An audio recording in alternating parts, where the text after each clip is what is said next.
Merci beaucoup pour l'invitation. Ce genre de journée-là, c'est très honnêtement, hein, c'est le genre de journée que j'adore. C'est-à-dire qu'on met en commun des gens de disciplines différentes qui vont avoir des questions croisées, qui vont s'informer les uns les autres. Et surtout, on mêle la théorie à la pratique derrière, ce qui est pour moi la seule façon d'intégrer la théorie. Donc merci pour l'invitation. Et bon, il y a eu une fenêtre de calendrier qui faisait que j'étais disponible et je ne suis pas très loin, donc c'est avec grand plaisir. Merci pour la confiance. Donc voilà, je suis professeur à Saint-Étienne, au département STAPS de Saint-Étienne, que je dirige par ailleurs. Et j'ai une formation sportive, d'abord football, athlétisme, demi-fond, puis 400 mètres haies. Et j'ai été à la fois athlète, entraîneur et préparateur physique dans ces disciplines, mais aussi dans d'autres disciplines, donc le cyclisme sur route, VTT cross-country, triathlon, trail, donc un peu touche à tout, basketball. Ce qui me permet aussi de mettre en lien ce qu'on fait avec ce qu'on fait sur le terrain. Et donc ça alimente un peu les recherches que je vais vous présenter. Donc là, le but, c'est que j'ai un discours, ça va être un peu unidirectionnel pendant 45 minutes. Hein. Le but, c'est de poser les choses. Il y aura plein de possibilités de questions derrière. Si vous voulez suivre au jour le jour ce qu'on fait, les nouvelles choses, on poste pas mal de choses sur Twitter et sur Instagram pour en fait dire l'actualité et puis l'actualité aussi des formations, des choses intéressantes. Et à tout moment, si vous voulez retrouver des publications, des conférences en ligne, des podcasts, enfin tout ce que je fais, je le rediffuse sur mon site internet. Ce qui me sert aussi à moi-même parfois pour retrouver des trucs d'il y a longtemps. Donc n'hésitez pas, jbmorin.net, c'est gratuit, ouvert. Et il y a un formulaire de contact, c'est-à-dire que si vous voulez me contacter pour quoi que ce soit, passez par là, il y a un mail et le mail arrive directement. Voilà la façon de prendre contact. Donc on va passer un peu aux aspects théoriques, sur le quoi d'abord, sur le pourquoi et sur le comment. Je passerai mes diapos à Hervé, donc le diaporama des diapos essentiels, vous l'aurez dans la semaine, donc prenez-vous pas la tête à prendre des notes. L'idée là c'est d'être vraiment connecté aux diapos. Et l'activité de recherche qu'on a, alors cette image-là, pour moi, elle traduit bien un peu le processus de recherche. C'est un processus qui est complètement dynamique et qui est complètement réversible. C'est-à-dire que, en fait, tout ce que je vais vous présenter là, on a commencé à l'aborder dans les années 2005-7, c'est-à-dire en fait dans le cours et à la fin de ma thèse de doctorat. Et la chose qui est importante à savoir, c'est que peut-être dans 5 ans, il y a certaines choses que je présente aujourd'hui, dont je parle, qui vont être des choses dont je ne parlerai plus. Pourquoi? Parce que ce sera des hypothèses qu'on n'aura pas vérifiées, ou ce sera des choses qu'on aura affinées, voire même abandonnées. Et à l'inverse, il y a des choses qui sont solides et qui sont posées et qu'on va maintenir dans le temps. Donc ça, c'est important, c'est-à-dire qu'on est dans un process complètement dynamique. Si vous voulez lire quelque chose et vous référez à un article, on a fait cet article de commentaire avec Pierre Samosino il y a maintenant 6 ans, dans un journal, dans une revue scientifique. Et ça, c'est un article de 4 pages dont le but, c'était de résumer de façon vraiment très applicable, directe, la plupart des concepts et des travaux que je vais vous présenter. Et la fin, c'est que notre philosophie, c'est ça. Et donc, on part des questions de terrain, qui sont parfois nos propres questions. On essaye d'aborder les choses avec de la recherche, des protocoles, évidemment des publications, parce que c'est un peu le cœur de notre job aussi. Et après, on retourne sur le terrain. Et ça, c'est un peu ce qu'on fait aujourd'hui. C'est-à-dire que l'idée, c'est que c'est un processus qui va générer des questions à partir d'autres questions, et on avance comme ça. Alors si on va au cœur du problème, la question c'est souvent celle-là. Si jamais vous débarquez dans un colloque d'entraîneurs et que vous posez le point sur la table en disant « bon, je pense que l'entraînement doit être individualisé », les gens vont faire « ouais ». Sauf qu'en fait, c'est pas ça la vraie question. La vraie question, c'est sur quoi on se base pour individualiser l'entraînement. Et là, c'est une question qui est un peu plus cossue à aborder. Et c'est un peu tout le cœur de notre question. On a une approche qui est une approche macroscopique. Alors ça a des avantages, mais ça a des inconvénients. Mais je pense que c'est l'approche nécessaire. C'est-à-dire que la performance, c'est un puzzle individuel et collectif. Et si on veut l'aborder, il faut commencer par l'aborder avec un œil global. C'est-à-dire qu'il faut commencer par des mesures extrêmement macroscopiques, simples, de performance physique. Si on s'intéresse au saut, au sprint, avant d'aller descendre dans des choses très microscopiques et complexes. Et vous savez tous que si je vous donne ça et que je vous demande de faire le puzzle, bah, ça va être tout à fait différent si vous avez le puzzle final devant les yeux et si vous ne l'avez pas. Donc c'est ça l'idée de l'approche macroscopique. Alors elle est défendue par des gens qui sont des mentors, hein. Pietro Di Prospero, que vous connaissez sûrement, c'était mon directeur de thèse. C'est des gens qui défendent le fait que quand on aborde quelque chose d'aussi complexe que la performance motrice, il est important, si on l'aborde avec des aspects un peu mathématiques, de commencer par des choses extrêmement simples. Et ça, c'est une philosophie globale qui dit que quand le modèle d'approche est simple, il est beaucoup plus clair de savoir qu'est-ce qui influence la performance avant de descendre dans le détail. Je vous prends un exemple tout simple. Si on commence à parler de typologie de fibres musculaires, c'est très bien, c'est très intéressant, hein, mais c'est pour moi une pièce microscopique d'un puzzle qui doit être abordée par d'autres choses avant ça. Donc ça ne veut pas du tout dire que les fibres musculaires, la physiologie, la neurophysiologie très très précise, on s'en fiche. Ça veut juste dire qu'on va y aller dans un deuxième temps, pour essayer d'expliquer des choses qu'on va voir dans un premier temps. Oui, alors toutes les diapos sont en anglais, c'est une toute petite parenthèse, pour bien vous faire comprendre que, c'est aussi par fainéantise hein, de ne pas avoir repris toutes mes diapos, mais c'est aussi pour bien vous faire comprendre que la connaissance scientifique dans le domaine de l'entraînement, a fortiori dans l'entraînement de haut niveau, c'est une connaissance qui se génère et qui se diffuse dans la langue internationale scientifique, qui aujourd'hui, à notre époque, est l'anglais, qu'on le veuille ou non. Donc ça, c'est un effort qu'il faut faire pour éviter d'avoir un filtre francophone de cette connaissance internationale.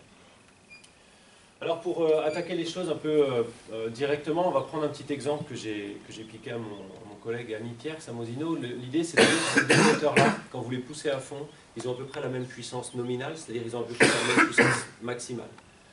Sauf que si vous demandez lequel de ces deux produit le plus de force, vous ne pouvez pas répondre à cette question si vous ne mettez pas en complément le contexte de vitesse. Parce que vous le savez très bien, si le mouvement est lent, c'est ce véhicule-là qui produira le plus de force. Et si le mouvement est rapide, ce sera ce véhicule-là. Donc en fait, le mouvement humain, c'est exactement pareil. La notion de production de force, elle est directement dépendante de la notion de vitesse. Et quand on dit d'un athlète qu'il est fort, ou d'une athlète qu'elle est forte, pour moi, ça ne veut rien dire. Mais pour vous, ça veut certainement dire, dans l'inconscient collectif, être fort, ça veut dire quoi? Ça veut dire sortir un gros 1RM, c'est-à-dire, ça veut dire avoir de la force maximale. Et ça, c'est un biais qu'on a tous, qui est de dire un athlète costaud, c'est un athlète qui a de la force maximale dans un contexte de vitesse qui est très lent. Okay?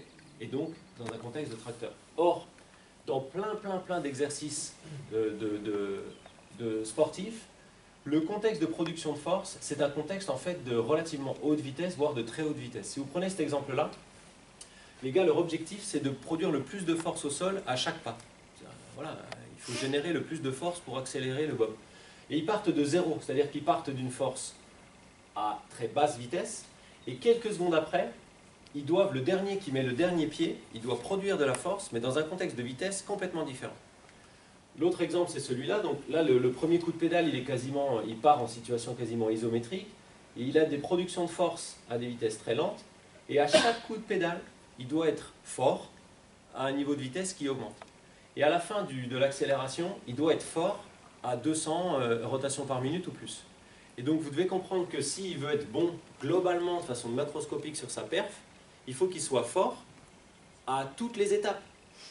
Si jamais il est capable de casser les pédales, mais que quand ça tourne à 205 rotations par minute, il ne peut plus appuyer, vous comprenez? Il va lui manquer quelque chose.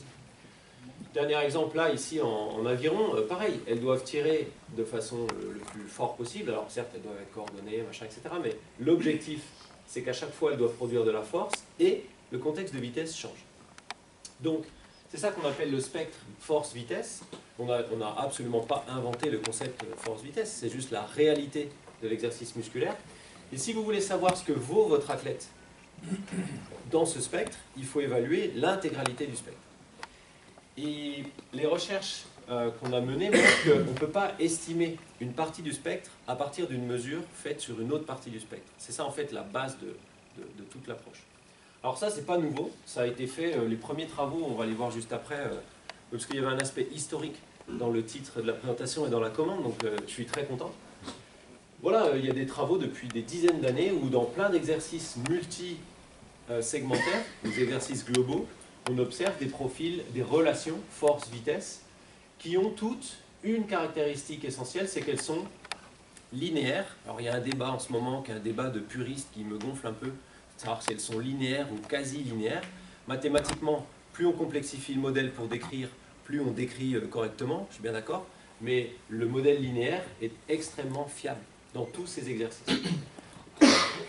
Historiquement, voilà, ça c'est les premiers travaux, c'est les premières traces. Donc on est dans les années 1920, hein, avec les travaux de Archibald Hill, qui est très connu pour les aspects physiologiques de ses recherches, mais c'est le premier chercheur sur force-vitesse, hein, Archibald Hill, qui montre que globalement dans des exercices de ce type-là, il y a une relation linéaire entre la vitesse produite et la force produite. Donc là on est sur de l'exercice extrêmement simple et isolé, mais voilà, ces premières descriptions, on les a il y a un siècle maintenant. On va fêter les 100 ans des premiers travaux publiés là-dessus.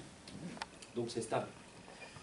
Et puis il y a eu tout ce débat sur est-ce que la relation force-vitesse est plutôt linéaire ou hyperbolique. Alors ce débat il avait lieu jusqu'à cette étude, qui est une étude qui a démontré qu'en fait, la réponse c'est la relation force-vitesse, elle est linéaire et elle est hyperbolique. C'est-à-dire que tout le monde a raison en fait dans ce débat. C'est pour ça que ce débat il m'énerve. C'est qu'en fait, tout le monde a raison, sauf qu'on ne parle pas de la même chose. La relation force-vitesse, elle est hyperbolique quand on s'adresse aux muscles isolés, aux tissus musculaires, à la fibre musculaire isolée dans des conditions de laboratoire. Et elle devient linéaire quand on s'intéresse à du plurisegmentaire pour plein de raisons qu'on n'a pas le temps de détailler. Donc retenez ça, si on s'intéresse aux gestes sportifs, on est dans un contexte de linéarité. Et pour démontrer ça de façon expérimentale, on a encadré une thèse avec Pierre Samozino qui a été publiée l'an dernier et l'article est en cours d'expertise, où en fait on est allé mesurer expérimentalement le spectre. Donc c'est les travaux de Jean-Romain Rivière qui est aujourd'hui en poste à Chambéry de nouveau.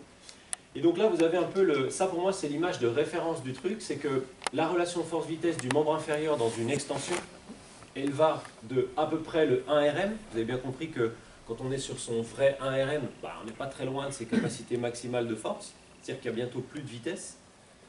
Et quand on descend dans la relation, on croise des sauts avec charge, comme vous allez faire tout à l'heure. On croise le squat jump, très important. Le squat jump, c'est une condition qui est à peu près au milieu du spectre. Donc quand vous lisez dans des bouquins d'entraînement que le squat jump, c'est une bonne méthode de stimuler la partie vitesse du spectre, c'est faux, parce que les chiffres montrent qu'on n'est pas du tout dans la partie vitesse max. Et pour aller dans la partie vitesse max, il a fallu utiliser de l'assistance, des élastiques, des propulsions horizontales. Et grâce à une machine qu'on a mis en place et qui a été inventée au labo à Chambéry, on a pu mesurer des points expérimentaux. Donc ça, c'est des vrais points, ce n'est pas de l'extrapolation. Des points expérimentaux de vitesse extrêmement élevée. Et quand on va dans ces zones extrêmement élevées, on s'aperçoit que 1, les points sont sur la relation, et que 2, on arrive à évaluer des choses qui sont à 90% du maximum théorique, qu'on appellera V0. Donc ça, c'est juste pour dire, et quand cet article va être publié, j'espère qu'on va finir le débat. Expérimentalement, la relation, elle est vraiment proprement linéaire, quand tout est bien mesuré, sur des marges extrêmes. Okay. Alors maintenant, quand on va dans la réalité et qu'on mesure plein de monde, donc ça c'est une étude où on a mesuré plus de 500 athlètes dans plein de sports, du niveau loisir à des Néo-Zélandais All Blacks en rugby, d'accord, donc tout le spectre de niveau. Et ça, c'est ce que beaucoup d'entraîneurs pensent, et ce que parfois je lis dans certains livres d'entraînement. Ce n'est pas la réalité, c'est une simulation des données que j'ai faites. Beaucoup de gens pensent que plus on est fort dans le sens habituel d'être fort, c'est-à-dire plus on a de force maximale à vitesse lente, plus on va être capable de générer de l'accélération, et donc à l'arrivée, plus on va générer de vitesse, et donc plus on va être rapide. Ça, c'est juste mécaniquement, mais c'est faux physiologiquement, parce que le problème, c'est que nos muscles ne sont pas capables de produire énormément de force à des hauts niveaux de vitesse. Et donc, le « soyez fort, vous deviendrez rapide », c'est une réalité qui est fausse. Parce que quand vous mettez vraiment sur le graphe les vrais points de ces forces maximales théoriques et vitesse maximale théorique, vous n'avez plus de corrélation. Vous n'avez pas de corrélation qui vous permet de raisonner. C'est-à-dire que vous avez des athlètes, vous mettez une équipe de rugby, et les collègues du FCG là le savent, vous mettez une équipe de rugby sur le même graphe, vous avez des gens qui sont très très forts à vitesse basse, mais pas très très forts à vitesse élevée. Vous avez des gens, tant mieux pour eux, qui sont très très forts dans les deux, et vous avez des gens qui ont l'inverse. Et vous avez tout, et vous n'avez pas de corrélation. Donc vous ne pouvez pas dire être fort à vitesse basse veut dire être fort à vitesse élevée. Ça c'est la première chose. Et j'ai un gros doute, et il n'y a pas d'études scientifiques claires là-dessus, sur le fait que s'améliorer dans une partie du spectre va se transférer, le mot de transfert, il est central dans tout ça, vers une autre partie du spectre. Okay. Donc ça c'est important parce que ça remet en cause pas mal de choses et surtout ça dit, si vous vous intéressez à une partie du spectre pour votre performance, vous devez rester dans cette zone-là. Et je pense qu'il faut aller directement vers les choses plutôt que indirectement. Un exemple, c'est deux athlètes que j'ai eu la chance de voir, de suivre un peu et de connaître d'un point de vue de leur entraînement. Donc André Degrasse et Christophe Lemaître. Au moment où ils passent sous les 10 secondes, c'est-à-dire la saison où ils passent sous les 10 secondes, ils ne font pas de travail de force en musculation lourde. Ils font plein de travail de force à haute vitesse, spécifique, tout ce qu'on veut, mais ils ne font pas de presse, de squat, etc., etc. Donc en fait, ils ne sont pas forts dans le sens de la force classique, ce pas des mecs costauds, mais ils sont extrêmement forts quand leur mouvement est extrêmement rapide. Parce qu'on a des mesures de force à vitesse très élevée de course chez ces deux gars-là, et là, ils sont présents. Vous voyez ce que je veux dire? Donc, il faut sortir un peu le mot fort de son contexte. C'est comme, j'ai participé à une table ronde sur le retour à la pratique après blessure dans le football, et c'est comme quand on utilise le mot course. On remet l'athlète à la course. Mais pour moi, la course, ça ne veut rien dire. Parce que la course, ça commence à être de la course, et 35 à l'heure à bloc en ligne droite, c'est de la course aussi. Donc entre les deux, il y a un spectre incroyable. Donc la force, c'est pareil. Alors juste, pourquoi on parle parfois de profil et pas de relation? C'est simple. La relation force-vitesse, c'est un peu le schéma de base général. Et le profil, ça explique qu'on a tous des profils différents. Le profil amène de l'individualisation dans le truc. Alors je vais diviser mon discours en deux, profil vertical et profil horizontal, donc plutôt saut et sprint.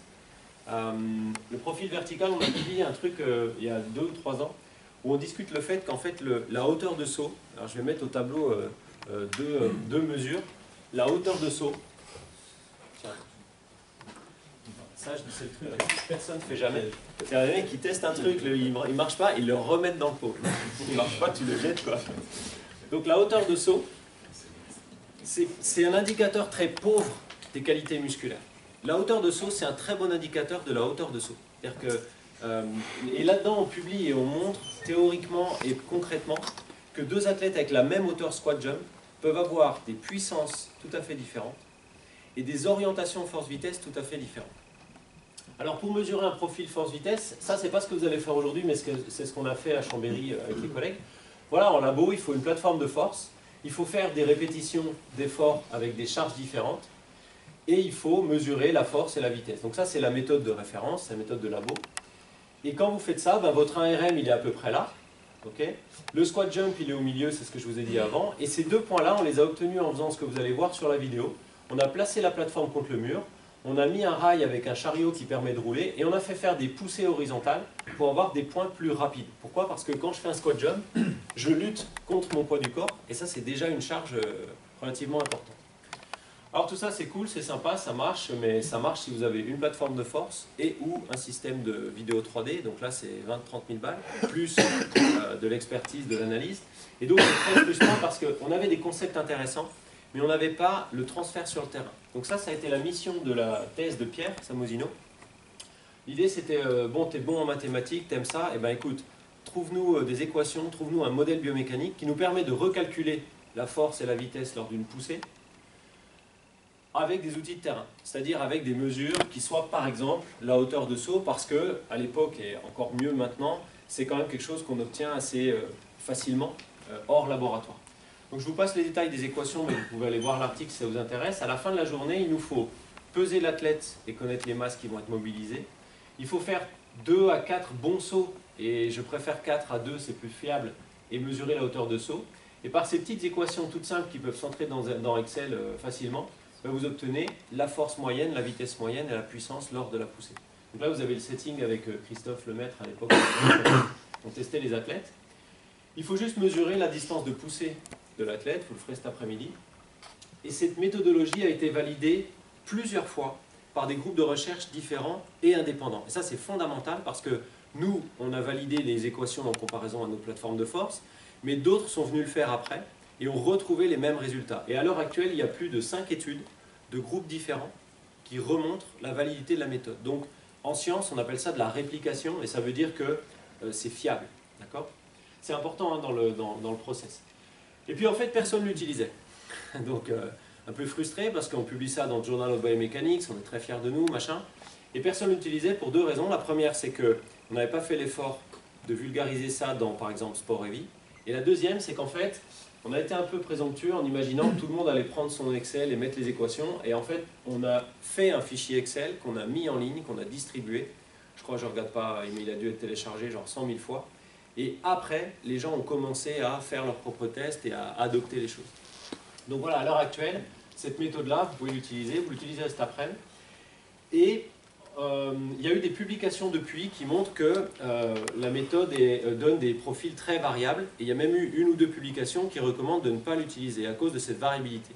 Et là, il y a un problème énorme, c'est que en fait, et ça a été montré dans une étude de cette année, elle est parue le 14 février 2022, clairement, vous n'obtiendrez des valeurs fiables et reproductibles dans ce test que si les athlètes sont très habitués à la gestuelle de la donnée d'entrée. Donc ça veut dire que clairement, si vous voulez faire des squats chargés à des gens qui n'en ont jamais fait, oui, vous allez obtenir des profils qui ne sont pas exploitables et des données qui ne sont pas reproductibles. Et ça, cette étude-là, elle est faite avec des étudiants STAPS qui n'ont jamais fait le type d'exercice et des skieurs alpins autrichiens qui sont super reproductibles. Donc faites vraiment attention à ça. Ce n'est pas de la faute des équations, ce n'est pas le modèle qui est faux. C'est juste que les données d'entrée doivent être extrêmement rigoureuses. Le conseil qu'on donne, et je ne serai pas là cet après-midi malheureusement, mais c'est que si on fait 2 essais, il doit y avoir moins de 5% entre les deux hauteurs de saut. Sinon, c'est que l'athlète n'est pas assez habitué à faire l'essai. Mais ça, c'est valable pour n'importe quel test. On parlait ce matin du test de Cooper. Si un athlète fait 2 Cooper en une semaine dans le même état de forme et qui vous fait 500 mètres d'écart, c'est quoi le problème? C'est le problème de Cooper ou c'est le problème du protocole? D'accord? Donc, il faut vraiment être vigilant à ça. Alors sur cette base-là, la question des entraîneurs, la première question qui nous a été posée, c'est de dire, ok, moi ce qui m'intéresse dans mon sport, c'est que les gens sautent haut, qui génèrent de la puissance et qui génèrent de la performance. Et j'ai bien compris qu'à puissance max égale, on pouvait avoir une orientation force-vitesse tout à fait différente, ce qui est vrai. C'est-à-dire que vous pouvez avoir deux athlètes qui ont la même puissance maximale, le même moteur, vous vous rappelez tout à l'heure, et des orientations de profil différentes. Et la question du coach, c'est toujours la même. Et c'est notre question aussi, c'est qui va sauter le plus haut? Qui maximise sa performance? Et là, pour répondre à cette question, c'est compliqué. Parce que pour répondre à cette question, expérimentalement, il faut trouver des gens qui ont la même Pmax, qui ont des profils très différents, et il faut les faire sauter pour compter les points en fait. Et ça, c'est impossible à faire, parce qu'il aurait fallu monitorer des centaines d'athlètes, séparer les groupes, tout ça, donc ingérable. Et c'est ça la beauté de ce que propose Pierre et de l'approche qu'on a, c'est que quand on n'arrive pas à gérer quelque chose expérimentalement, ben on fait appel aux maths. Donc là, ce que je vais vous montrer, c'est qu'on a résolu un peu cette question en passant par un modèle. Tellement c'est un modèle, on a publié ça dans le Journal of Theoretical Biology, donc c'est de la biologie théorique, mais vous inquiétez pas, on va vite revenir au terrain. Alors le modèle, il est tout simple. Le modèle, c'est cette équation qui donne la performance. C'est un peu chaud samedi 9h30 d'envoyer ça, mais bon, rentrez pas dans le truc. Dites-vous juste que c'est la façon qu'on a eu de répondre à cette question. Après, si vous voulez rentrer dans le truc, avec plaisir. Hein, mais on exprime la performance à partir de 3 variables. La Pmax, donc ça, il n'y a rien de nouveau. Il faut être puissant pour sauter haut. Mais dans l'équation, il y a aussi le profil, c'est-à-dire la pente, l'orientation, force, vitesse, et la distance de poussée. Et en fait, cette équation théorique, la première chose qu'on a faite, c'est qu'on est allé en Italie, dans le laboratoire de Di Prampero, pour la valider. Donc là, on revient au terrain. Pour la valider, c'est très simple. On a estimé la performance en squat jump des athlètes d'après leur profil, et d'après cette équation, et on l'a comparé à leur vraie performance. Et là, on a une prédiction de l'ordre de 95%, ce qui, dans le domaine de la biologie, est relativement propre. Quand vous avez un modèle qui a que 5% de risque d'erreur sur la réalité, vous êtes pas mal. Et l'intérêt de ça, c'est que maintenant que cette équation est valide, je vais pouvoir faire une chose que je ne peux pas faire avec les athlètes, c'est que je vais pouvoir jouer avec les variables. Je vais pouvoir garder la Pmax constante, et ça c'est juste des cases Excel, hein, et je vais pouvoir faire varier le profil pour voir ce qui se passe en termes de performance. Et quand je fais ça, la simulation me donne cette courbe-là. Cette courbe-là, on l'a publiée dans Sport et Vie. L'éditeur de Sport et Vie ne voulait pas qu'on la mette. On a dit, mais si on ne met pas cette courbe-là, on ne fait pas l'article. Parce que tout est là. Vous voyez ici que la performance en squat jump, elle est donnée par la puissance max, mais quand on contrôle la puissance max, donc là, tout est à même Pmax, elle est donnée aussi par l'orientation du profil. C'est-à-dire qu'on a une relation en cloche entre le profil de l'athlète et sa performance. Et cette relation en cloche, elle nous dit qu'il y a un endroit où il y a une valeur de profil qui est donnée comme optimale. C'est-à-dire que si je suis trop orienté en force ou trop orienté en vitesse par rapport à cette valeur théorique, j'ai une performance qui est plus basse que ce que je pourrais atteindre si j'avais un profil plus équilibré. Vous voyez l'idée globale? Alors les maths, c'est bien, c'est qu'on peut aller au-delà des capacités humaines. Le carré jaune, là, c'est les capacités humaines. Et on s'est intéressé à ça. Okay. Maintenant, l'autre information du graphe, c'est qu'entre un profil optimal et un profil qui ne l'est pas du tout, il y a des différences de perf qui vont jusqu'à 30%. Si là, on avait obtenu des différences de perf de 1%, qu'est-ce qu'on aurait fait? On aurait dit développer Pmax, quelle que soit la façon d'y arriver. On s'en fout un peu de l'orientation parce que l'orientation ne joue pas un rôle. Or là, l'orientation, elle joue un rôle énorme. Donc, pour revenir concrètement, la première étude qu'on a faite, c'est qu'on a pris des athlètes, athlètes, football, rugby d'assez bon niveau, et on a simplement mesuré leur Pmax et on a mesuré leur déficit. Le déficit, c'est la différence entre le profil réel de l'athlète, au jour J, et son profil optimal. Plus je m'éloigne, plus j'ai un gros déficit. Et on a regardé qui saute le plus haut. Vraiment très basique. Et bien, qui saute le plus haut, c'est ceux qui ont la meilleure Pmax. Donc ça, encore une fois, c'est important. Mais aussi ceux qui ont le plus petit déficit force-vitesse, c'est-à-dire ceux qui sont le plus proches de l'optimum. Et quand on met ça dans un modèle statistique, on a une explication qui est d'à peu près 70% de la perf sur Pmax, 30% de la perf sur le déficit. Donc, il y a un discours actuellement de gens qui sont un peu opposés à toute cette approche, enfin opposés, qui critiquent un peu cette approche, qui disent « mais vous emmerdez pas avec tout ça, développez la puissance des athlètes et tout ira bien ». Je ne suis pas contre ce discours. Si vous me donnez une classe de collégiens et que vous me dites « je veux que l'an prochain ils sautent tous plus haut », je ne vais pas m'emmerder à faire leur profil force-vitesse. Je vais faire des séances qui développent leur puissance. Mais ce n'est pas ça la question. La question c'est, quand on plafonne en termes de Pmax, où est-ce qu'on va chercher les 30% suivants? Alors un exemple très concret, pour vous montrer ça, là vous avez deux athlètes qui ont des Pmax à peu près identiques, sauf que lui est un peu plus puissant, 31 watts par kilo, 27, c'est ce que vous trouverez cet après-midi si les athlètes sont bien entraînés en sprint, c'est ce qu'on obtient chez les sprinters. Sauf que lui, il a un énorme déficit. Il a un gros gap entre le profil optimal qu'on calcule et son profil réel. Il a un déficit en force, d'accord? Il a des qualités de vitesse trop développées, des qualités de force pas assez pour être performant. Et lui, il est parfaitement équilibré. Regardez bien la hauteur squat jump, 37 cm, 39 cm. Donc ça veut dire que, je reviens au tout début, lui a moins de puissance max, mais il a plus de squat jump. Pourquoi? Parce qu'il a moins de déficit. Il a un profil plus équilibré. Donc c'est un peu ça le résumé de l'approche.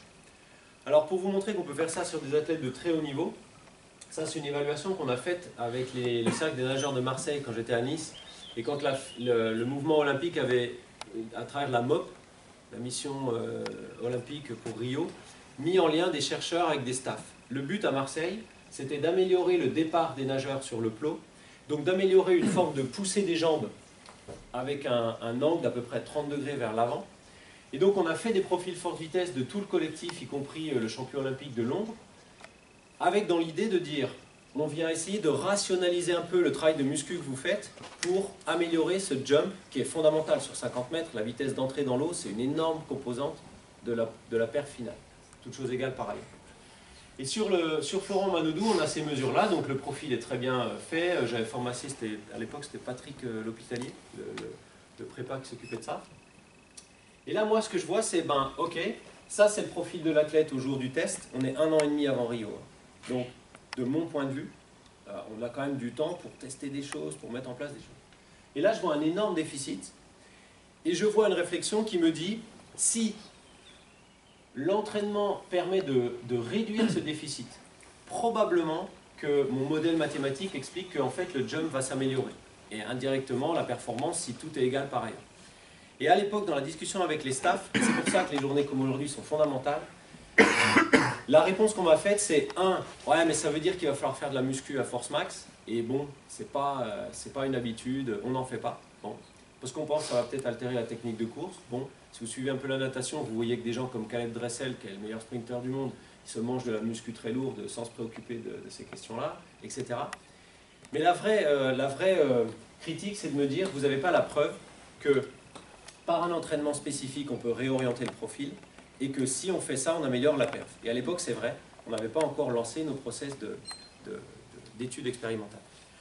Donc on est ressorti de là en se disant, bon, il va falloir quand même mettre en place des choses pour voir si le profil peut changer, ou est-ce que c'est quelque chose d'immuable et qui est là chez l'athlète et point barre. Et si ça change, est-ce que ce que prédit notre modèle se passe? C'est-à-dire, est-ce qu'on améliore la perf? Donc ça a été toutes les études qu'on a faites derrière. Alors, ça a été d'abord des mémoires de licence TAPS, puis des mémoires de master TAPS, puis un gros protocole de recherche. L'idée, c'est de dire, on va évaluer le profil, diagnostiquer le déficit et entraîner pour combler un peu ce qui manque. Donc, on va moduler l'entraînement pour ajouter ce qui manque. Donc la première étude qu'on a faite, elle a été faite en Espagne, à l'université de Murcia, tout simplement parce qu'ils ont un programme sportif à l'université de Murcia qui est un peu calqué sur la NCAA. Ils ont des très bonnes équipes universitaires en basket, en football, et en basket, et en tennis, pardon. Et donc dans cette étude-là, on a trouvé des gens qui avaient un déficit en force, des gens qui avaient un déficit en vitesse, et des gens qui étaient bien équilibrés. Et ce qu'on a fait, je vous la résume très simplement, mais on leur a donné un programme d'entraînement avec 2 séances par semaine, où on a fait faire en fait des choses différentes aux gens. Vous avez un déficit très marqué en force, vous allez faire énormément de force max et vice versa. On va essayer d'être très simple dans l'approche. À la fin de la journée, les résultats sont les suivants. Donc là, vous avez le profil des gens en pourcentage de l'optimum, c'est-à-dire que l'objectif c'est 100%. Là, vous avez des gens qui ont un petit déficit en vitesse, un gros déficit en vitesse, c'était des gens très orientés force. Et là, vous avez des gens, c'était la plupart des footballeurs, très orientés vitesse.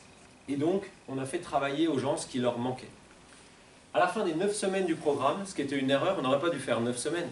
C'est ce qu'on a fait dans la deuxième étude. On aurait dû faire quoi? On aurait dû faire le nombre de semaines nécessaires à ce que chaque athlète, on n'a pas assez individualisé là, pour vous dire le poids des recherches sur notre conception des choses, on a été influencé sur une étude en général c'est 8 à 12 semaines, basta. Non, dans cette approche-là, une étude c'est 3 semaines pour certains, 20 semaines pour d'autres. Mais à la fin des 9 semaines, vous voyez quoi? Vous voyez que tout le monde sauf lui a bouger un peu son profil et en direction de l'optimum. C'est-à-dire que quand on donne et qu'on fait ce qui manque, on a des changements qui vont dans la direction qui est attendue théoriquement. On n'a pas poursuivi au-delà des 9 semaines, on aurait dû. Et dans le groupe contrôle, ce qu'on a fait dans le groupe contrôle, c'est tout simple, c'est que dans le groupe contrôle, on a mesuré les gens, mais on leur a donné à tous le même programme, ce qui se fait très souvent, c'est-à-dire le même programme de muscu. Les charges étaient juste adaptées à quoi? Adaptées à soit leur masse corporelle, soit leur 1RM. Donc là, on a basé sur le profil, là, on a basé juste sur le 1RM. Et à la fin de l'étude, sur la hauteur de saut, dans le groupe non optimisé, il y a seulement 7 athlètes sur 18 qui ont augmenté leur hauteur de saut. Pourquoi? Parce qu'ils ont gagné un peu en puissance. Donc là, en fait, ça, 2% de hauteur de saut plus ou moins 5, c'est ce que vous avez dans la littérature. C'est-à-dire, si vous prenez un groupe, vous leur faites faire de la muscu, ils vont améliorer leur hauteur de saut de 2-3% en moyenne. Mais si vous regardez individuellement, vous avez une réponse qui est quand même pas systématique. Et si vous êtes entraîneur, 7 athlètes sur 18 qui s'améliorent sur une qualité, bon, ok, l'étude vous dit en moyenne, mais en moyenne, dans l'autre protocole, la réponse est quasi systématique. Certains de très peu, d'autres de beaucoup, d'accord, mais tout le monde a amélioré la hauteur avec un pourcentage un peu plus marqué. Donc il y a eu un résultat clair, différent entre les deux. Suite à cette étude-là, nous, on a continué à refaire des protocoles et on en a refait un où on a affiné un peu les choses en mesurant les choses toutes les 3 semaines pour changer le programme des gens. Vous comprenez, si vous compensez votre déficit très vite, vous avez besoin de dynamisme dans le programme. Et d'autres groupes ont fait des études de ce type-là. Alors, il y a eu des études, comme celle-ci dont je vais parler, qui ont montré les mêmes résultats. Il y a eu des études qui ont montré des résultats différents. Mais le problème, et on est en train d'écrire un article là-dessus, le problème des études qui n'ont pas retrouvé nos résultats initiaux, il est énorme. C'est qu'en fait, ils n'ont pas fait le protocole comme il fallait. Typiquement, il y a une étude où les gens à déficit de force, ils ont travaillé des séries à 8 à 12 répétitions. Vous ne pouvez pas développer votre force maximale si vous faites des trucs à 10 RM. Donc, c'est évident que si vous faites ça, vous ne retrouverez pas nos résultats. Nous, les gens qui avaient besoin de force là, eux, ils se sont mangés du très lourd. Des séries de triplés et des séries de 2 RM. Donc. Okay. Donc dans ce protocole-là, ils ont refait exactement la même chose que nous en termes de charge, en termes de programmation, et ils ont retrouvé la même tendance, c'est-à-dire vous voyez ici que les athlètes se sont réorientés en direction du profil optimal, et le gain de hauteur de saut a été plus marqué que dans le groupe contrôle. Pour vous donner le contexte, c'est une équipe pro de rugby anglais, qui a fait ce type de protocole-là dans leur pré-saison. Donc évidemment, ils n'ont pas pu faire 9 semaines, mais ils ont fait ça dans leur pré-saison. Ils ont dit, certains joueurs vont faire le programme qu'on fait d'habitude, tout le monde la même chose, et d'autres joueurs, on va diagnostiquer le profil et on va bosser comme ça. C'est ce que le FCG fait depuis plusieurs saisons. Et ils retrouvent les mêmes résultats que nous. D'accord? Donc ça, c'est important parce que c'était un des problèmes de notre étude, c'était que ce n'était pas sur des athlètes de très haut niveau. Là, on est sur des rugbymen pro en pré-saison. Donc voilà, si vous voyez en ligne ce que Patrick et les collègues ont publié dans Sciences et Rugby, vous allez voir ce type de résultats. Chose importante, on en reparlera peut-être, il n'y a pas eu de transfert entre cette amélioration de saut et la performance en sprint. Et ça, c'est un point important parce que plus on avance, plus on s'aperçoit que chez les gens entraînés, on ne peut pas estimer ou travailler un type de profil à partir de l'autre. En football, par exemple, on aimerait bien que tout se développe niveau sprint sans jamais toucher au sprint. Non, c'est pas possible. Alors pour résumer ça, quand on doit bosser le côté force, c'est pas compliqué, on fait des charges max et on sait développer la force. C'est un peu plus subtil pour développer le côté vitesse, et c'est une question du rugby. Pour développer le côté vitesse, c'est simple, il faut stimuler cette partie-là du profil. Et donc si on reprend cette base, ça c'est la base, ça c'est pas une opinion, c'est les chiffres. Donc si on veut développer ce côté-là du profil, il faut aller stimuler des choses qui sont plus légères, donc plus rapides, que le squat jump. Le squat jump est déjà, entre guillemets, trop lourd. Alors comment on fait? On fait du CMJ avec les bras. Ça, c'est ce qu'on a utilisé dans notre étude de rééquilibrage. On fait du travail avec des élastiques, pour pousser plus vite que le squat jump. On fait des choses qui sont données par les entraîneurs. Donc cet exercice-là, c'est un entraîneur de volley. On a bossé avec le volleyball français autour de ces approches-là, qui m'a dit, tiens, on utilise ça à l'échauffement. Est-ce qu'on stimule plus la vitesse en faisant ça qu'un squat jump? Comment on répond à cette question? C'est tout simple. On prend my jump, on se filme, on regarde, et moi sur cet exercice-là, je fais 55 cm alors que mon squat jump, il est à 28 ou 30. Voilà. Donc, j'utilise ça pour stimuler mon côté vitesse. On voit en ligne des trucs qui sortent, donc ça c'est le prépa physique des championnats olympiques de rugby qui est maintenant avec les garçons en Australie. Cet exercice-là, voilà. Là, j'ai pas besoin de mesurer. Je sais qu'elle saute bien plus haut que son squat jump, et je sais que là, elle est en train de faire du travail où elle stimule sa force à très haute vitesse. Et en plus, pour une joueuse de rugby, c'est génial parce que ce qui lui donne l'énergie, c'est le grip, c'est sa force de grip sur l'élastique. Et donc j'ai envoyé un message à Craig en disant, est-ce que tu fais ça parce que je savais qu'il bossait avec les profils chez les filles à 7. Est-ce que tu fais ça chez elle parce que tu as vu qu'elle avait un déficit en vitesse? Et il me dit, yes sir. Sachant que dans la salle, il y a peut-être des filles qui ont un autre profil et qui, elles, vont bosser autre chose. Et puis l'exercice que nous, on a utilisé au début, c'est ce fameux squat horizontal. Donc ça demande un peu de mise en place, ça demande un peu de matériel, mais ce n'est pas très cher. Et, alors juste là, très important, l'élastique ne donne pas de résistance. Ce serait complètement stupide d'ajouter une résistance là où on veut faire de l'assistance. L'élastique, il sert juste à quoi? Il sert à ramener sur le mur pour enchaîner les répétitions. Et bien là, ce n'est pas très impressionnant, mais on l'a mesuré avec nos plateformes de force. Quand il fait ça, il pousse 20-25% plus vite que son squat jump. Et donc quand il s'entraîne comme ça, il augmente le côté vitesse de la relation. C'est ce que montrent nos études.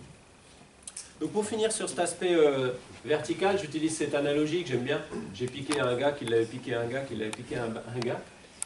Et l'idée c'est de dire, si vous bossez avec des gens qui sont des débutants, avec des gens qui ont une marge de progression en jump énorme, peut-être ça ne vaut pas la peine de se focaliser là-dessus. Parce que vous allez être un bon entraîneur quand vous êtes avec des débutants, quoi que vous fassiez, ils vont s'améliorer. Si vous emmenez des jeunes collégiens courir 2 fois par semaine, ils vont tous sauter plus haut. Voilà.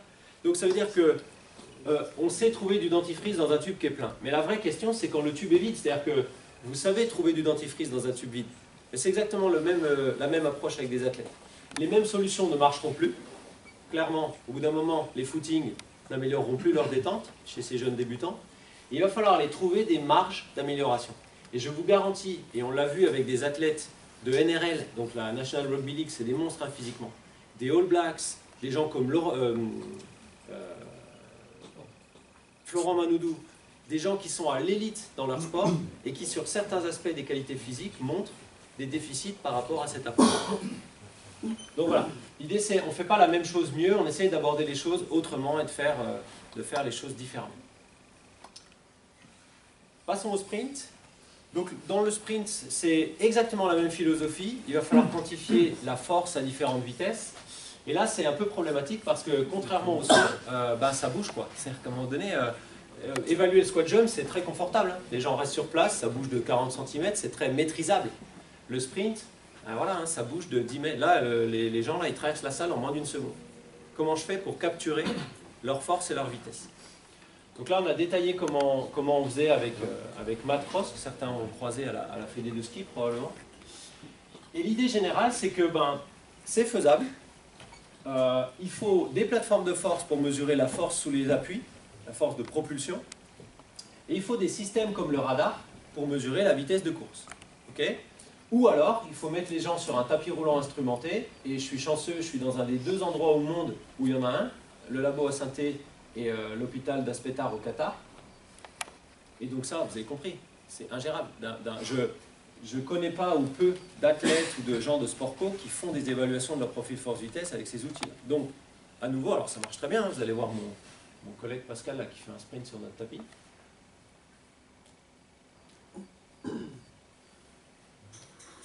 T'es tellement rapide que... Donc, ce tapis-là, il est génial. Il permet de partir de zéro, de faire une vraie accélération, une vraie montée à vitesse max. Le moteur suit instantanément les actions de l'athlète et on enregistre les forces de propulsion. Donc on fait des profils force-vitesse parfaits avec ça et avec ça. Et on l'a publié. Là vous avez une photo de Ginny Vico dans une publication où on parle du profil force-vitesse des athlètes élites en 2015. Donc je vous remontre le tapis de Saint-Étienne. Ouais, c'est super frustrant. Bon, vous imaginez le sprint. Et donc même système. Inutilisable, méthode de référence inutilisable. Pierre Samosino, s'il te plaît, trouve-nous une équation. C'était un peu ça le délire. Hein. Et donc là, en fait, pour le sprint, on s'est basé sur un modèle qui, pareil, qui a quasiment 100 ans, qui est une constante physiologique. Il y a des constantes physiologiques comme ça, qui est que quand on accélère de 0 à Vmax, vous allez le faire cet après-midi, notre vitesse augmente. Merci, pas besoin d'un doctorat pour... Mais elle augmente avec une façon mathématique parfaitement identifiable et systématique, et très simple. C'est assez fou. Hein. Aujourd'hui, il n'y a pas de robot. Vous suivez ces trucs du Boston Dynamics, là, les robots marcheurs, coureurs, machin. Je vérifie très souvent, il n'y a pas de robot au monde qui est capable de faire ce que je vais faire là. C'est-à-dire de rester debout, d'accélérer et de s'arrêter. Ça, pour l'instant, il n'y a aucune intelligence artificielle, une machine qui arrive à le faire. Ça paraît bête, hein. Donc c'est tellement complexe, et cette complexité, elle se résume en une équation mathématique avec juste 2 termes. Moi, ça me passionne, ça. C'est-à-dire que c'est tellement difficile qu'on ne peut pas le reproduire, mais c'est tellement simple mathématiquement qu'on le retrouve chez les athlètes de très haut niveau. Ça, c'est une courbe chez Christophe Lemaître. On le retrouve chez les joueurs de sport co. Moi, je me sers de ça pour dire, et vous aussi, je pense, pour dire, si tu ne te donnes pas à fond sur le 30 mètres, ta vitesse ne va pas suivre une exponentielle et on va le voir. Donc là, du coup, les gars ne trichent pas. Le record du monde du Sendai suit cette même équation. Alors bien sûr, avec des variables différentes, mais la forme générale est la même. Il faut que je le mette à jour, mais quand mon gamin avait 3 ans, je lui ai demandé de courir à fond et je l'ai mesuré au radar. Et il m'a sorti une exponentielle de ce type-là. Ok. Ah, je n'ai pas touché, hein, c'est totalement non invasif. Et ce gamin de 96 ans, pareil, avant une compétition de master à Nice, où il bat le record du monde du plus de 95 ans sur 400, 2 minutes 24, c'est comme ça. Et il bat le record du monde pour 10 centièmes. C'est ça que je trouve génial, c'est que même chez les 95 ans à 2,24, on lui a demandé à la fin de l'échauffement de nous faire un 30 mètres à bloc et on l'a mesuré au radar, pareil. Donc, sur cette base-là, on utilise des lois du mouvement qui sont simples. Hein. Si je connais la vitesse, je calcule l'accélération. Et si je connais l'accélération dans une direction, je peux recalculer la force qui a été produite. Puisque force égale masse fois accélération. Voilà, c'est un peu la base du modèle. Alors, on n'aurait pas eu besoin de valider ce modèle normalement. On aurait juste dû dire, c'est les équations de Newton, merci, au revoir. Mais on l'a quand même fait. On a validé ce modèle 2 fois. La deuxième fois, on l'a validé sur une piste de 60 mètres de plateforme de force qui est unique au monde, qui est au Japon, avec un collègue, un jeune que j'ai croisé longtemps avant, Ryu Nagahara. Et là, en fait, on a validé nos équations. Et pareil, si vous voulez le détail, vous pouvez aller voir l'article. Mais pour résumer, la ligne qui est ici, c'est la force horizontale au sol lors de l'accélération par notre modèle. Et les points, les carrés blancs, ce sont les mesures de toutes les plateformes de force de mon collègue. Sa piste, elle vaut 2-3 millions de dollars. Mais... Et là, c'est le profil force-vitesse en noir avec les méthodes de référence, en tiret avec notre méthode. Donc c'est cool, ça marche. Là pareil, il y a eu, je ne les ai pas listés, mais il y a eu déjà 2-3 études qui montrent que clairement ce modèle est vraiment précis pour estimer les choses. L'avantage, c'est qu'il suffit de mesurer la masse corporelle de l'athlète et de mesurer sa vitesse de course. Donc vous pourrez le voir avec MySprint, le 1080, maintenant avec les GPS. C'est reproductible et surtout, c'est ça qui est important. En pratique, vous avez besoin que d'un seul sprint à Vmax pour connaître le profil d'un athlète. C'est mieux d'en faire 2 pour avoir un peu plus de fiabilité, mais voilà. Donc tout ça, ça a donné lieu à des applications, comme celle de mon collègue espagnol, MySprint. Cette application, elle est géniale parce que, en fait, elle fait ce que faisait Étienne Jules Marais, le français, le père de la biomécanique moderne, on va dire ça comme ça. Sauf que lui, il mesurait à 24 images secondes. Et dans son bouquin, quand vous lisez le mouvement, lisez ce bouquin, il est génial. Dans ce bouquin, il dit, si je suis capable de connaître la position du corps au fil du temps, je suis capable de calculer la vitesse de course, l'accélération et d'estimer la force produite. Point barre. Il y a plus de 100 ans. Donc encore une fois, on n'a rien inventé, mais on a juste poussé le concept un peu plus loin. Donc l'application, elle permet la même chose, vous l'utiliserez cet après-midi, sauf que, ben voilà, un iPhone aujourd'hui, c'est 10 fois plus précis que la caméra d'Étienne Jules Marais qui faisait du cinéma à 24 images secondes, hein, c'est la vitesse cinématographique. Et même chose, moi l'appli, je suis très content de la façon dont elle détermine les temps de passage, je suis moins content de ça, mais ce n'est pas mon appli, donc je ne me plains pas. Et du coup, on a mis en place une feuille Excel qui vient compléter l'appli pour recalculer tout ça. Alors voilà, pour le fun, le record du monde, on a pris la courbe de vitesse et on a tout recalculé à partir de la masse du Usain Bolt qu'on estime ce jour-là. Et là, on a le profil force-vitesse, la Pmax du Usain Bolt, okay, sur le record du monde. Donc, le ratio information coût d'entrée, je pense qu'il est pas mal. Voilà un exemple de comment on fait un profil avec la machine 1080. Donc, la courbe en bleu, c'est la mesure de vitesse. La courbe en rouge, c'est le modèle exponentiel au milieu. Et derrière, on recalcule la force et la vitesse, et on a la puissance entre les deux. Okay. Juste une chose, il y a plein de sports qui se sont demandé si on ne pouvait pas adapter ça à leur motricité. Et moi, la réponse est tout le temps la même. Si ta vitesse, quand tu accélères dans ton sport, on l'a fait en BMX, on l'a fait des trucs en fauteuil roulant, si ta vitesse suit une fonction exponentielle, derrière, tous les calculs sont les mêmes.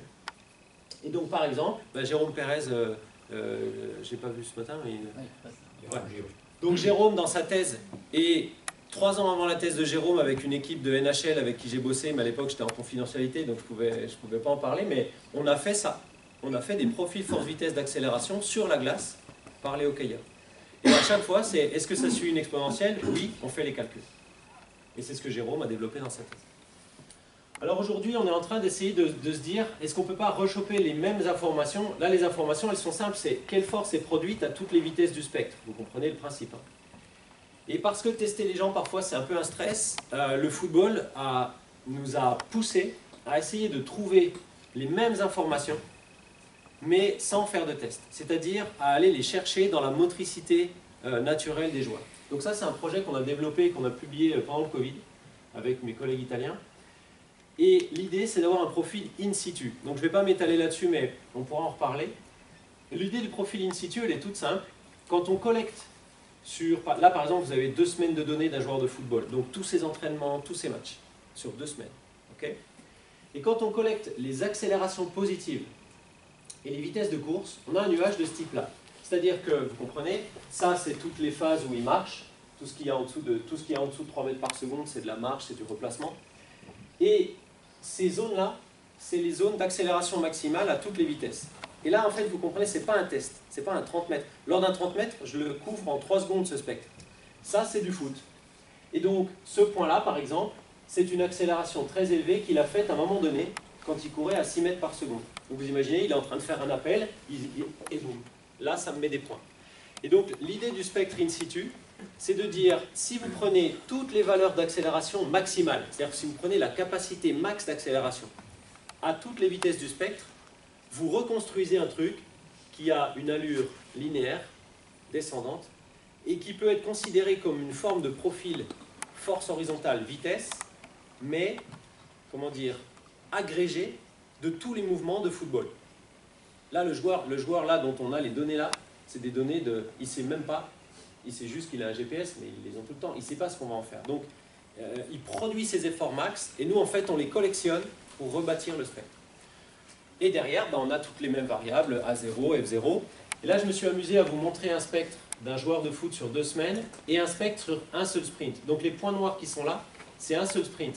Faites attention, hein, chaque point, c'est un 18e de seconde. Donc, en fait, les petits points qui le montent ici, c'est juste ça. C'est le tout premier pas d'un sprint. Et après, j'ai une allure accélération-vitesse ou force-vitesse linéaire. Donc on est en train de creuser ce concept, mais ce qu'on sait, c'est que quand c'est bien fait, c'est-à-dire que quand on joue au foot ou au rugby, parce qu'on bosse avec la Fédé française et avec le club ici notamment sur les aspects rugby de ce profil, et qu'on donne beaucoup d'accélération à beaucoup de vitesses différentes pendant par exemple une mi-temps, ça c'est une mi-temps de 45 minutes, eh bien on a un nuage de points qui peut s'exploiter avec ce profil in situ. Donc là, l'avenir, c'est peut-être de se dire, on peut récolter des infos sur le profil force-vitesse en sprint sans avoir à passer par ce test. Toute petite parenthèse méthodologique avant de passer à l'utilisation dans le cadre des blessures. Oui, voilà, quand on utilise des modèles, les modèles eux-mêmes ont une marge d'erreur, mais les outils de mesure, la façon dont on les utilise et les protocoles ont une marge d'erreur qui est bien plus grande. Et ça, il faut quand même le prendre en compte. Donc par exemple, si vous donnez GPS, vous donne un nuage de points qui n'est pas complet, c'est compliqué d'extrapoler les infos. Si vous n'utilisez pas des GPS, ça c'est des données, c'est des gens qui... Bon, ça m'énerve un peu quand même, mais c'est des gens qui... Là, pour être clair, le profil in situ, c'est un concept qui est né l'an dernier, hein, ça n'existait pas avant. Et là, il y a des gens qui vendent des accéléromètres, des centrales inertielles, qui publient ça, qui s'approprient le concept sans citer nos études, sans citer les références de base, et ils publient des trucs avec cette tronche-là. Bon, ça, c'est inexploitable. D'accord? C'est des mesures qui ne sont pas possibles. Là, pareil, ça, c'est une autre marque de GPS, mais qui mesure des accélérations dans toutes les dimensions, pas seulement les accélérations liées à la course. Pareil, ça, c'est inexploitable. Puis même, les données, ça vous donne des Vmax à 150 km/h. Ça n'a pas de sens. C'est comme si vous avez une montre... Moi, je prends souvent l'exemple de la physio pour dire les données aberrantes, parce que 350 de fréquence cardiaque, vous allez chez le vendeur de votre montre en disant « Oh, il y a un problème ». Ben, 150 km/h d'une vitesse max, c'est pareil, d'accord? C'est pas parce que c'est de la biomécanique. Donc tout ça, c'est... Voilà, il faut se pencher un peu sur les données brutes et questionner ces données brutes. Mais c'est la même chose pour le radar, les GPS, les montres, enfin voilà. Il y a les modèles et il y a les outils. Alors, dernière partie de mon intervention, c'est l'aspect entraînement. Je pense que pour laisser la place au... Combien de temps il me reste? Je ne sais pas du tout. Prends ton temps. Ok.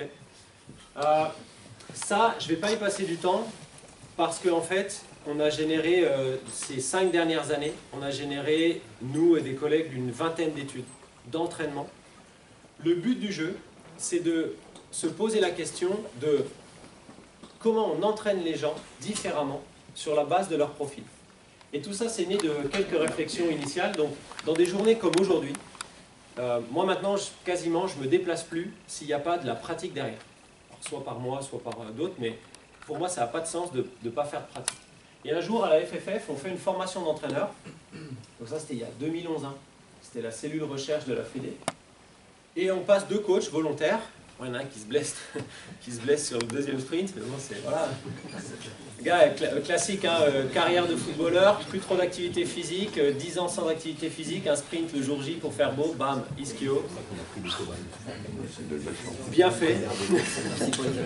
Mais sur le sprint de 40 mètres, on chronomètre ces gars. Et il y en a un qui fait 6,37 et l'autre 6,21. Et ce que je veux vous dire, c'est la deuxième chose que je vais mettre au tableau, c'est que le temps sur une distance donnée ne vous donne des infos que sur le temps sur une distance donnée. Ça, c'est important. Parce que ces 2 joueurs-là sont testés sur un 40 mètres. Si vous regardez juste leur temps sur 40 mètres, il y en a un qui est lent, l'autre qui est rapide. Mais c'est lent et rapide, c'est comme fort et pas fort. Pour moi, ça ne veut pas dire grand-chose. Parce que mon test fait 40 mètres. Si jamais je me base là-dessus et que j'envoie cet athlète à un entraîneur d'athlète et que je lui dis juste « je veux qu'il soit plus rapide », ben, l'entraîneur d'athlète, il va peut-être faire selon son orientation un travail ou un autre, etc., etc. Et par exemple, je peux me dire « bon, ben, si tu es lent sur 40 mètres, on va faire de la vitesse, de la Vmax, des sprints lancés, de la descente, des côtes, machin ». Sauf que quand on regarde le profil de cet athlète, c'est le gars en rouge qui est lent sur mon test. C'est un gars qui en fait a une Vmax très élevée. Ok? Vous saisissez? Bon, il est lent ou il n'est pas lent? Et c'est ça en fait le truc. C'est que il est lent au global sur 40 mètres, sur 6 secondes, mais quand il passe la ligne d'arrivée, au moment où il passe la ligne d'arrivée, il est plus rapide que l'autre. Pourquoi? Parce qu'il a mis du temps à générer de la vitesse, mais quand il l'a générée, elle était très élevée. Ce qui veut dire que si mon test c'est un 100 mètres, probable qu'il gagne, ou qu'au moins il est à égalité avec l'autre.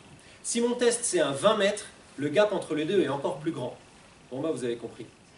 Si la distance de mon test induit mon interprétation, ça craint quand même. Parce que ça veut dire que j'ai un énorme biais dans le testing.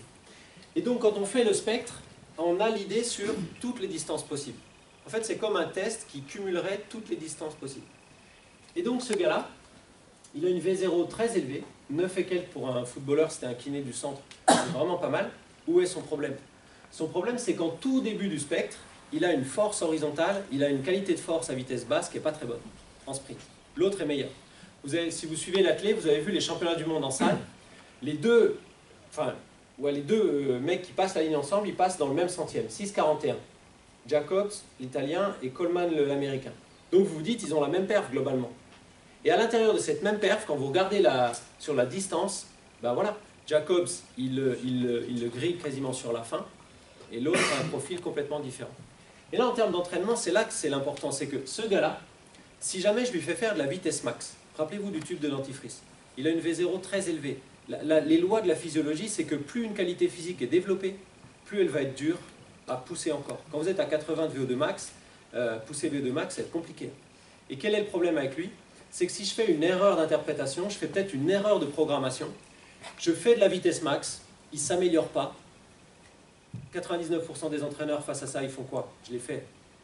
Bon, il ne s'adapte pas, il faut peut-être que j'augmente les doses. Donc on fait encore plus de vitesse max, il ne s'adapte pas, je risque la blessure, alors que son problème était peut-être l'opposé du spectre. Vous comprenez ce qui génère l'approche? Et donc là, vous avez deux joueurs, c'est un peu ce qu'on présente souvent dans les exemples de ce qu'on a mesuré à Grenoble, et on l'a revu plein de fois. Ces deux joueurs-là ont la même perf sur 30 mètres. Donc ça, c'est important parce que parfois, la même perf sur 30 mètres, elle vient du même profil. Mais là, elle vient de profils complètement opposés. Donc toute l'idée de l'approche, c'est de se dire, s'ils ont des qualités physiques de base différentes, probablement qu'ils ont des marges de réponse physiologiques différentes à des stimulus différents. C'est toute l'approche.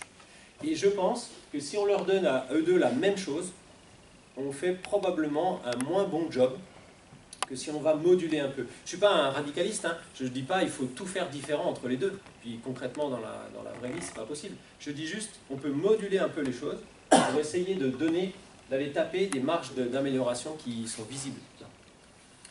Donc voilà, ça c'est ce qu'on a fait dans les dernières années. Il y a une dizaine d'études qui sont sorties. Donc le but de ces études, c'était qu'est-ce qui va être utile pour améliorer quel endroit du profil. Et là, faites très attention. Je dis souvent, la recherche isole et l'entraîneur doit intégrer. C'est-à-dire que quand on fait une étude qui montre que pour améliorer F0 ou pour améliorer l'horizontalité de la poussée, c'est bien d'utiliser des chariots très lourds ou des résistances très élevées, et que notre étude, plus des autres, le montre très clairement, je ne dis pas à tout le monde, pour être meilleur en sprint, faites des chariots lourds. Et ça m'a un peu gonflé quand avec maintenant les réseaux sociaux, tout ça, les gens, ils interprètent. Donc, mon étude étudie une partie du spectre. Mais l'entraîneur, il doit se dire, ok, cette étude-là, elle valide cette partie du spectre. Mais moi, ce qui m'intéresse, c'est quelque chose de global. Et donc, quand on me pose la question, est-ce qu'il faut faire des chariots lourds? Vous avez compris. Je réponds, je ne sais pas, ça dépend. Tu as besoin d'améliorer cette partie-là du profil? Alors oui, clairement, il faut en faire. Tu as besoin d'améliorer cette partie-là du profil? Alors probablement pas, ou en tout cas, beaucoup moins. Voilà, c'est ça l'idée. Mais ça, c'est le job de l'entraîneur, d'intégrer les recherches. Donc on a bossé sur le centre du spectre, on a bossé un peu sur l'overspeed, l'hypervitesse avec les collègues de Grenoble. Et donc, bah, voilà, vous pouvez aller voir ces résumés d'études pour avancer là-dessus. Tout dernier point, est-ce qu'on peut utiliser le profil dans le management des blessures? Donc là, on est vraiment sur les blessures musculaires, mais je vais me rester sur un point très global, sur les blessures des athlètes qui sprintent. Première utilisation pour moi, c'est que pour moi, la prévention des blessures, c'est d'abord le contenu de l'entraînement. Le facteur de risque de blessure d'un athlète, je suis désolé de remettre la responsabilité sur les coachs, mais c'est aussi beaucoup la programmation et la mauvaise prise en compte des capacités de l'athlète et de la dose d'entraînement qu'on lui fournit. Et donc je pense que quand on fait le profilage des joueurs et qu'on design un peu mieux leurs entraînements spécifiques, probablement qu'on joue un rôle dans la prévention. Je donne un exemple tout simple. Ce joueur-là, vous savez qu'il a une V0 extrêmement élevée.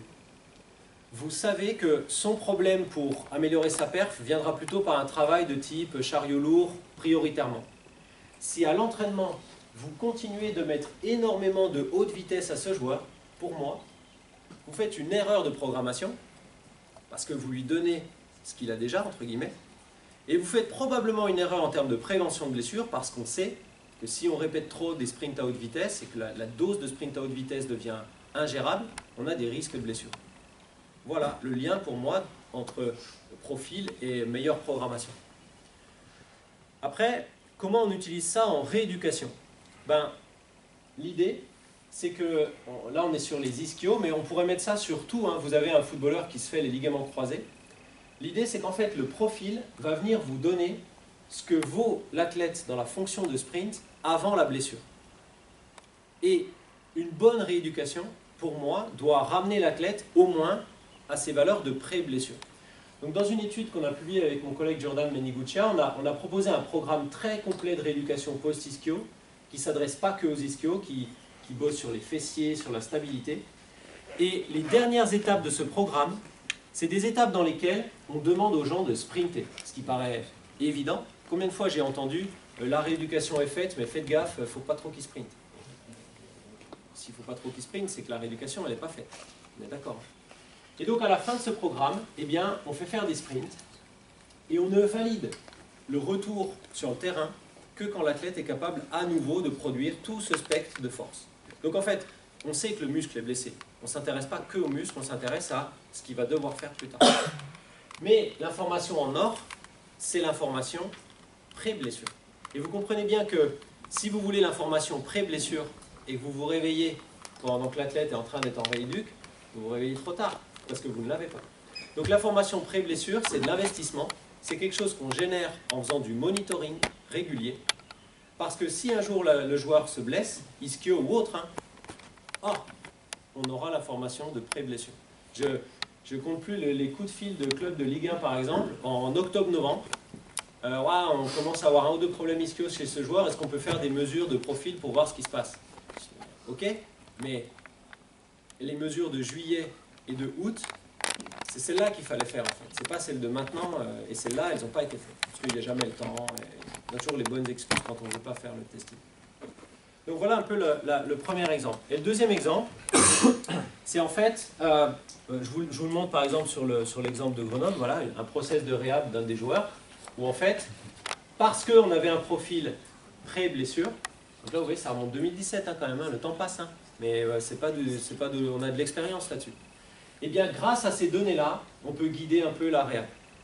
Et ça, enfin voilà, c'est une lumière au bout du tunnel, c'est-à-dire qu'on a vraiment les données pré-blessure. Grosse problématique, je vous passe cette étude-là, mais c'est que la problématique, c'est de la problématique pré-blessure. Et donc là, c'est clair, si on veut les données pré-blessure, il faut collecter, il faut monitorer pour les avoir. Je vous montre l'utilisation, un exemple pré-blessure, qui nous a orienté en fait vers 7 variables. Alors, c'est une pièce du puzzle, la force max F0.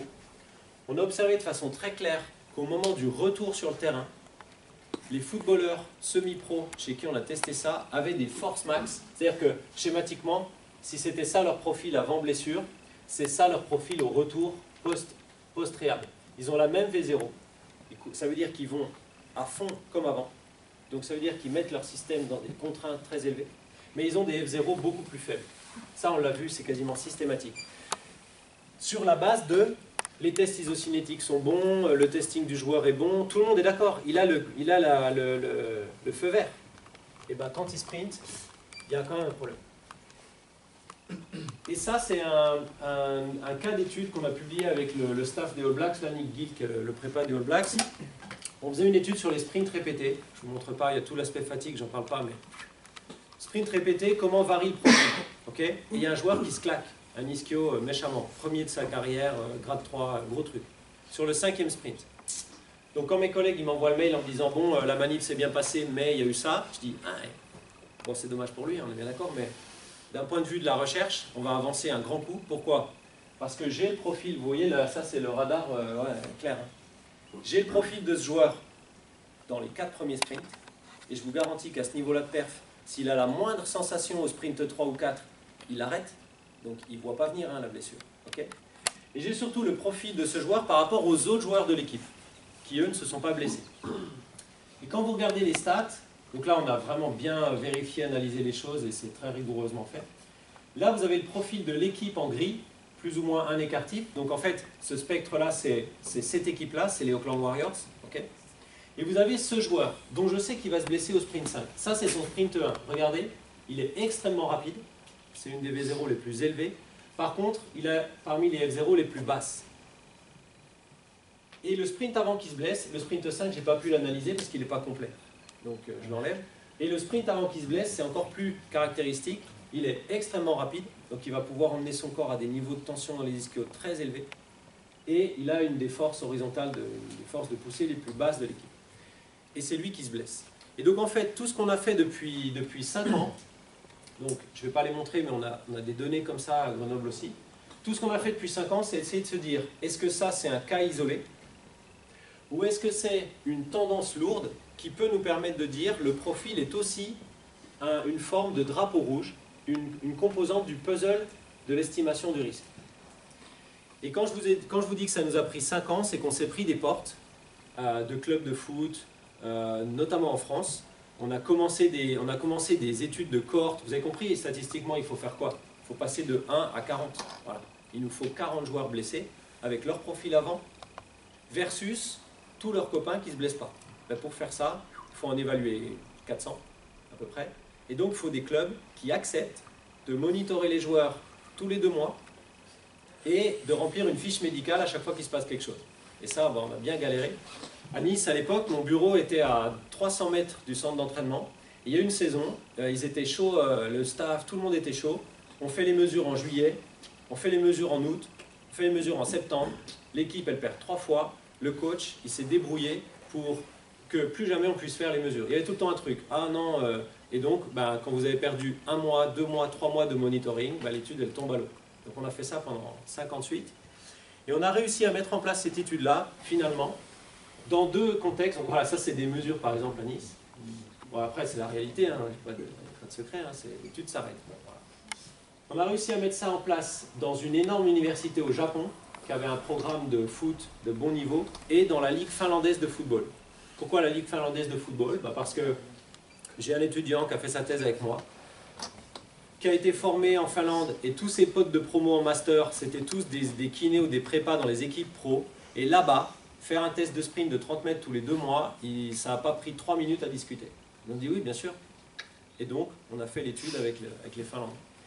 Alors, je ne vous montre pas les détails en grand, mais sur mon site, il y a une conf de Monaco où je présentais les données japonaises. Et l'article a été publié l'hiver dernier, donc cet hiver, là, en novembre, par Pascal Edouard. Je vous résume le résultat de l'article. 1. Donc là, on fait ce qu'on appelle un suivi de cohorte prospectif. C'est-à-dire, on suit les gens, on compte les morts, et après on regarde ce qui s'est passé.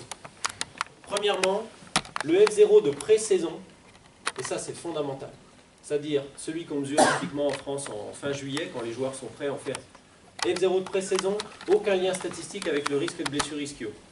C'est important ça. Ça veut dire qu'en fait, les mesures qu'on fait une fois en pré-saison, parce qu'il faut les faire,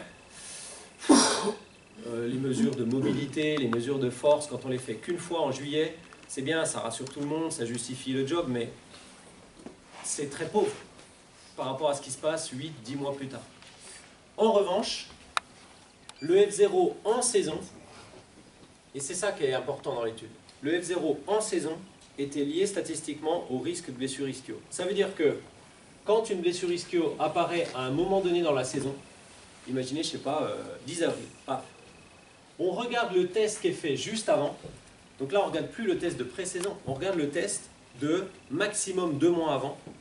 Et là, il y a un lien statistique qui dit que quand le F0 est bas, eh bien, les joueurs ont un risque de blessure ischio plus élevé.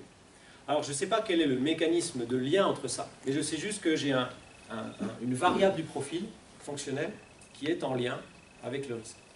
Je dis bien qui est en lien, je ne dis pas qui cause, parce qu'il y a plein d'autres choses. Okay. Et puis après, on s'est posé la question de savoir est-ce que comment les gens courent est en lien avec la contrainte qu'ils appliquent à leurs ischios. Mais là, clairement, il faudrait juste une journée. Mais ça, c'est actuellement, ça, c'est l'étape d'après. C'est l'aspect cinématique. Parce qu'il ne faut pas oublier, hein, la blessure au ischio-jambier, c'est un problème entre la capacité des muscles et la contrainte mécanique qui leur a appliquée. Si on se focalise que sur la capacité et qu'on ne s'intéresse jamais à réduire la contrainte, on aura toujours un problème. Et dans la contrainte, il y a quand même la gestuelle. Ce joueur-là, avec son tronc fléchi en avant, en rotation, et avec sa prise d'avance et son tilt du bassin, là quand je suis comme ça, là derrière ça tire à fond. Beaucoup plus que quand je suis comme ça. C'est tout ce qu'on est en train d'explorer. Okay.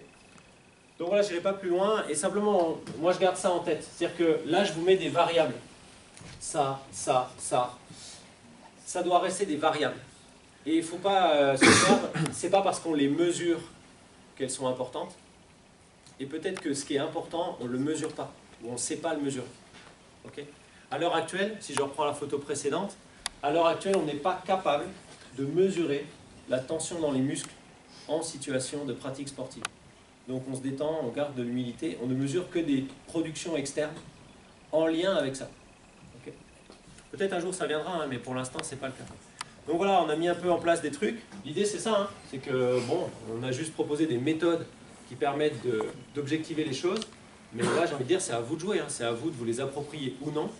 Et juste avant qu'il y ait éventuellement la question, je vous rappelle quand même, tout ça, c'est dans le but d'améliorer la performance physique dans la dimension de saut ou de sprint, qui elle-même n'est qu'une composante de la performance sportive, et qui peut-être dans certains sports est totalement pas un problème. Si dans une équipe de rugby, j'ai un joueur qui a un poste dans lequel je me fiche complètement qu'il améliore sa hauteur de saut, j'ai aucun intérêt probablement à avoir toute cette approche. On est bien d'accord, hein, là on répond à une question précise. Et la performance sportive, c'est bien plus large que ça. Merci pour l'attention.